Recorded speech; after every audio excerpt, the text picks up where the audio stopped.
lillahi wa inna ilaihi raji'un. Kai wannan duniya tana da daban tsoro amma ba komai. Hadiza gaban karki da mu Allah da ina nan. Yau halin alkhairin ki shi ake yi wa kyashi.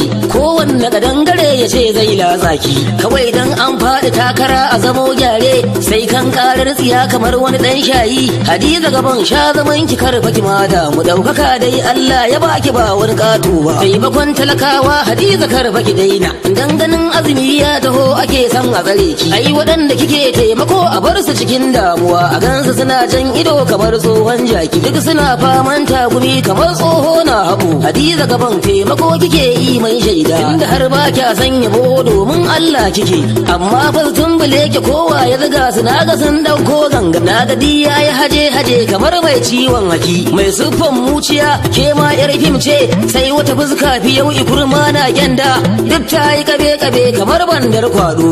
To wannan gambarar riga ce ba wuya duk wanda ya sa jikinsa daidai za ta yi mar.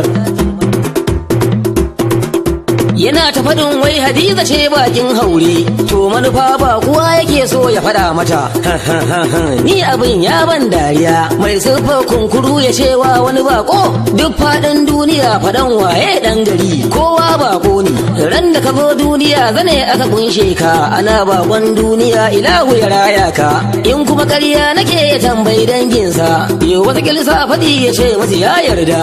Yo wannan gambarar ta ba baka lashe ce so mun taɓa ce na yi ta kwai sauran zance domin ni so nake a tara zulhunta wutar rigima ka gaba a san farura ta.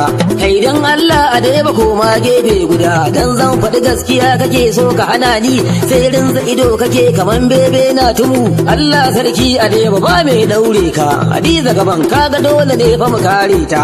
Hadiza gaban sai ki bude kunne ki ji sosai wadanda duk ba sa san ganin ki ko ƴaƴan waye to ni na ja da baya na dauko garma na dauki abekuta na suro an cau na goyo yan kaba da gezawa ga su na daukun boka na biya na daudala na goyo mun jibur na dauga ya har barkun na sakalo kura har madoba a gwibi na dage na ta karkare na